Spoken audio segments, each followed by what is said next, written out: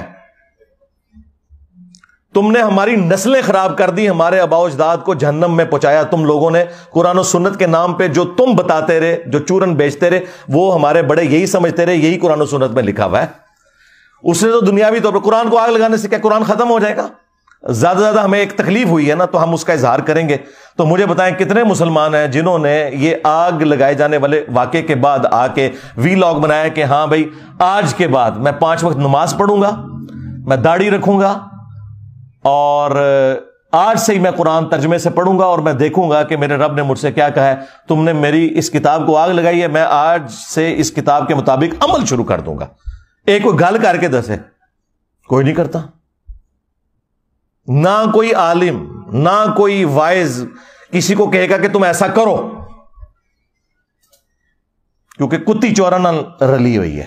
ہاں، گھر کی حفاظت کے لیے کتا رکھا جاتا ہے نا، اگر وہ چوروں کے ساتھ مل جائے تو پھر اس گھر کی حفاظت نہیں ہوتی.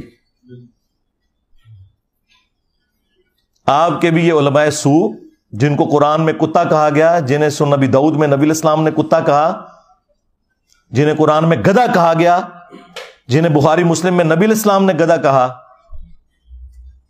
یہ بھی مل گئے ہوئے ہیں ان کے ساتھ. قرآن و حدیث ڈائریکٹ نہ پڑھنا گمراہ ہو جاؤ گے، قرآن و حدیث ڈائریکٹ نہ پڑھنا گمراہ ہو جاؤ گے.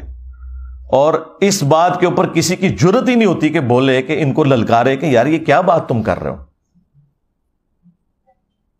یہ اسلام کے ساتھ دشمنی کر رہے ہو. کیا یہ قرآن و حدیث میں کہیں لکھا ہوا ہے کہ قرآن و حدیث ڈائریکٹ نہ پڑھنا گمراہ ہو جاؤ گے؟ وہ ایک آیت تھی، انہوں نے جو میں نے اس کا بھی کھول دیا کہ وہ اللہ تعالیٰ کا کلپ کاٹا ہوا ہے انہوں نے. اللہ نے کہا جو قرآن کو نہیں مان رہے وہ گمراہ ہو جائیں گے، اور جو اہل ایمان ہے وہ تو کہتے ہیں یہ حق ہے. یہ ساتھ ہی لکھا ہوا ہے اسی آیت کے اندر، یہ کلپ کاٹا ہوا ہے انہوں نے. پرانی عادتاں نے نا جی، پوتڑیاں دے وگڑے نے. انجینئر صاحب دے کلپ نہیں کاٹ رہے، انہوں نے اللہ دے بھی کلپ کٹے ہوئے نے. یضل بہ کثیرا. اور ظالم انسان، کیا تجھے قرآن میں یہ آیت نظر نہیں آئی تھی؟ شہر رمضان الذی انزل فیہ القرآن، رمضان کا مہینہ وہ ہے جس میں قرآن نازل ہوا. ھدی للناس، پوری انسانیت کے لیے ہدایت ہے. وبینات من الہدی، اور اس میں ہدایت کے روشن دلائل ہیں. والفرقان، اور یہ کتاب حق اور باطل میں تمیز کرنے والی کتاب ہے. ھدی للناس، پوری انسانیت کے لیے، مسلمان ہو یا کافر ہو. اور صحیح بخاری میں ہے محمد فرق بین الناس، محمد فرق ہے لوگوں میں حق اور باطل کے اندر. تو دیکھ لیں، نہ انہوں نے قرآن کو پکڑا ہے نہ محمد صلی اللہ علیہ وآلہ وسلم کی تعلیمات کو پکڑا ہے. اور اگر کوئی پوچھیں تو کہتے جی پیچھے اللہ رسول ہی ہے. ہاں، اللہ رسول پیچھے رکھنے واسطے نہیں ہے، اگے رکھنے واسطے ہے. پیچھے اللہ ہی رسول ہے. عزتیں اویل کی ہیں تم نے اللہ اور اس کے رسول کے نام کے اوپر، عز وجل و صلی اللہ علیہ وآلہ وسلم. چندے کھائے ہیں تم لوگوں نے، جدادیں بنائی ہیں رسول اللہ صلی اللہ علیہ وآلہ وسلم کے نام پر دھوکہ دے کر لوگوں کو. مکے اور مدینے کے نام کی آوازیں لگا کر تم نے سواریاں سوار کی، لیکن پھینکی جا کے بغداد میں، اجمیر میں، دیوبند میں، بریلی میں. غداری کی ہے تم لوگوں نے. اور دیکھو پھر اللہ تعالیٰ نے تمہارے اوپر بلائے کتنی بڑی چھوڑ دی ہے. جو کہتا ہے کہ میرے نبی عیسیٰ ہے ہی کوئی نہیں، تیرے بابے تھے شے ہی کوئی نہیں. اس تکلیف کا اندازہ آپ کو ہوگا جب آپ دعوت کا کام کریں گے. پھر آپ کو پتا چلے گا انجینئر صاحب تو بہت نرم ہے، وہ تو خالی شعر پڑھتے ہیں، ان کے ساتھ تو کچھ اور ہونا چاہیے. یہ قرآن کے ساتھ غداری ان لوگوں نے کی ہے. اگر آج مسلمان اس واقعے کے بعد یہ ایک سبق لرن کر لینا کہ ہم نے خود بھی قرآن پڑھنا ہے ترجمے سے، قرآن کی تعلیمات کو سیکھنا ہے اور اپنی اولاد کو بھی سکھانا ہے، تو میں کہتا ہوں یہ نقصان کچھ بھی نہیں ہے اگر ہم یہ کرنے میں کامیاب ہو جائیں. قرآن حکیم میں اللہ تعالیٰ نے تو آپ کے پروفٹ صلی اللہ علیہ وآلہ وسلم کا جو انسٹرومنٹ آف دعویٰ ہے نا وہ قرآن بتایا. وَأُوحِيَ إِلَيَّ هَذَا الْقُرْآنُ لِأُنذِرَكُمْ بِهِ وَمَنْ بَلَغَ. اے نبی تم فرما دو قرآن میری طرف اس لیے وحی کیا گیا تاکہ میں اس کتاب کے ذریعے لوگوں کو ڈر سناؤں آخرت کا اور جس تک یہ کتاب پہنچ جائے اسی کتاب کے ذریعے وہ تبلیغ کرے، ڈر سنائے. یعنی جو دعوت و تبلیغ کے لیے سلیبس ہے وہ قرآن ہے، فضائل اعمال یا فضائل سنت نہیں ہے، قرآن ہے. فذکر بالقرآن من یخاف وعید، اے نبی قرآن کے ذریعے تبلیغ کریں، ڈر سنائیں ہر اس شخص کو جو اللہ کی دھمکی سے ڈرنے والا ہے. اور نبی الاسلام کے دنیا سے تشریف لے جانے کے بعد قیامت تک کے لیے اللہ تعالیٰ نے ختم نبوت صلی اللہ علیہ وآلہ وسلم کی برکت سے اس کتاب کو محفوظ بھی کر دیا. انا نحن نزلنا الذکر وانا لہ لحافظون، بے شک اس الذکر قرآن کو، یاد دہانی کو، جو اللہ کی یاد دلانے والی کتاب ہے، کتاب نصیحت ہے، ہم نے نازل کیا، ہم ہی اس کی حفاظت کرنے والے ہیں. اگلی کتابیں ٹیمپر ہوتی تھی، نیا پیغمبر آ جاتا تھا. اب چونکہ پیغمبر کوئی نہیں آنا تو اللہ تعالیٰ نے اس کتاب کو قیامت تک کے لیے محفوظ کر دیا. پھر اللہ تبارک و تعالیٰ نے امت کے لیے فرما دیا وَلَقَدْ يَسَّرْنَا الْقُرْآنَ لِلذِّكْرِ فَهَلْ مِن مُدَّكِرٍ، ہم نے قرآن کو نصیحت حاصل کرنے کے لیے آسان کر دیا، تو ہے کوئی نصیحت حاصل کرنے والا؟ اچھا یہ تو قرآن میں 4 جگہ لکھا ہوا ہے ایک ہی سورت کے اندر، یہ کہاں لکھا ہے کہ قرآن نصیحت حاصل کرنے کے لیے مشکل ہے؟ تو ہے کوئی اس سے بھاگنے والا؟ اور یہ تو آپ کو مولوی کہہ رہے ہیں قرآن و حدیث ڈائریکٹ نہ پڑھنا گمراہ ہو جاؤ گے. ان ظالموں سے پوچھو کہ ہمارا عقیدہ تو قرآن میں ایک سورت میں 4 دفعہ اللہ تعالیٰ نے بیان کیا ہے وَلَقَدْ يَسَّرْنَا الْقُرْآنَ لِلذِّكْرِ فَهَلْ مِن مُدَّكِرٍ، ہم نے قرآن کو نصیحت حاصل کرنے کے لیے آسان کر دیا، ہے کوئی نصیحت حاصل کرنے والا؟ تم بتاؤ یہ قرآن میں کہاں لکھا ہے کہ قرآن ڈائریکٹ نہ پڑھنا گمراہ ہو جاؤ گے؟ وہ میں نے بتایا انہوں نے اللہ کا کلپ کاٹا تھا، اس کو بھی میں نے آج ایکسپلین کر دیا. تو تمہارا تو کوئی عقیدہ، کوئی دعویٰ قرآن میں لکھے نہیں، اس کے الٹ باتیں لکھی ہوئی ہیں. جی ناظرین، آپ نے مفتیان کی بات بھی سنی، ڈاکٹر اسرار صاحب کی بات بھی سنی، اور اس کے بعد آپ نے انجینئر صاحب کی بات سنی ہے. اب آپ دل پہ ہاتھ رکھ کے یقین سے، ایمان سے بتائیں کہ آپ کو کس کی بات جو ہے نا وہ سمجھ آئی ہے. مفتیان کی آئی ہے، اکثریت والوں کی آئی ہے، جو چودھری بنتے ہیں، ٹھیکیدار بنتے ہیں دین کے، جناب ہم لوگوں کو سمجھانے والے ہیں، علماء کہلاتے ہیں، علماء کرائم بنتے ہیں، ان کی بات سمجھ آئی ہے یا ایک انجینئر کی بات سمجھ آئی ہے؟ دیکھیں ڈاکٹر اسرار صاحب بڑے نیک آدمی تھے، انہوں نے بڑی زبردست قسم کی بات کی ہے، کمال بات کی ہے. لیکن انجینئر صاحب نے تو اس کے اوپر پورا ایک ڈیٹیل لیکچر دیا ہے اور کتنا خوبصورت طریقے سے سمجھا دیا ہے. اب اس کے اوپر کوئی تبصرہ کرتا رہے تو اس کے تبصرے کا کوئی فائدہ نہیں ہے، جتنا کوئی مرضی بولتا رہے اس کے بولنے کا کوئی فائدہ نہیں ہے. جتنا کچھ بولنا تھا، سمجھانا تھا اور آپ کو کلیئر کرنا تھا وہ انجینئر صاحب نے کر دیا ہے. یقیناً آپ کی دل کی آنکھیں بھی کھل گئی ہوں گی. اگر آپ بھی ابھی تک اس دھوکے میں تھے کہ قرآن حدیث کو جناب سمجھ کر نہیں پڑھنا ہے، ہم گمراہ ہو جائیں گے، تو پھر آج آپ کو انہوں نے جو بتا دیا ہے، میرے خیال میں ابھی بھی اگر آپ نہیں پڑھتے تو پھر آپ گمراہ ہیں. اگر آپ نے گمراہی سے نکلنا ہے تو میں کہتا ہوں کہ آج بھی آپ اٹھائیں قرآن پاک اور اس کا ترجمہ پڑھنا شروع کر دیں. رہی بات کہ جناب مسائل سمجھ نہیں آئیں گے تو یہ جو ان کی لاجک ہے نا، اس کو آپ چھوڑ دیں. چند ایسی باتیں ہیں جو سمجھ شاید نہ آئیں، کچھ متشابہات ہیں یقیناً، تو اس میں پڑھنے کی ویسے ضرورت نہیں ہے. اکثر تم احکامات ہیں، محکمات ہیں، وہ ہر آدمی سمجھ سکتا ہے.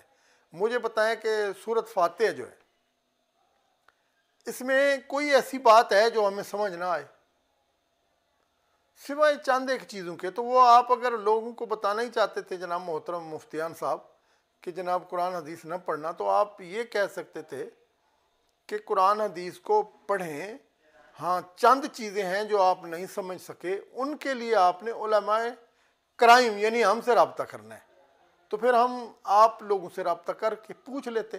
ویسے تو آپ نے سیدھی بات نہیں بتانی تھی، نہ آپ بتاتے ہیں، لیکن چلو آپ مشورہ تو کم از کم یہ دے سکتے تھے کہ جناب ہم سے پوچھ لینا، ہم آپ کو بتا دیں گے، یہ کہہ سکتے تھے نا آپ. تو آپ نے جو آلو یہ دے دیا ہے کہ جناب آپ نے پڑھنے نہیں ہیں، طلباء نے پڑھنا ہے. طلباء نے جنہوں نے پڑھ لی ہے، کیا وہ ہمیں سکھا رہے ہیں؟ اور بھائی خود پڑھیں، آپ چھوڑ دیں ان کو مفتیان کو، بس خریدیں قرآن، ترجمے والے قرآن خریدیں اور پڑھنا شروع کریں آج سے، اگر بندے دا پتر بننا ہے۔ نہیں بننا، اسی طرح جناب لٹر پریڈ اگلے جہان بھی اپنی کروانی ہے تو پھر آپ نہ پڑھیں، پھر ان کے پیچھے لگے رہیں اگلے جہان یہ، اور پھر ہم سارے ایک ہی جگہ پہ ہوں گے، پھر جو لٹریشن ہوگی وہ دیکھی جائے گی۔ اللہ تعالیٰ ہم سب کا حامی و ناصر ہو، اللہ ہمیں قرآن کو صحیح سمجھنے کی توفیق عطا فرمائے۔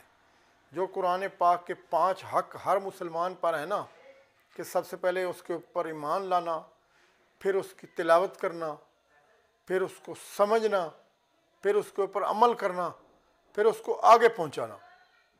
صاف ظاہر ہے کہ یہ کام اگر ہم کریں گے، سمجھیں گے، تو تب ہی جو ہے نا وہ سارے حقوق ہم پورے کر سکتے ہیں۔ اللہ تعالیٰ ہمیں قرآن کے تمام حقوق کے اوپر عمل کرنے کی توفیق عطا فرمائے۔ السلام علیکم ورحمۃ اللہ۔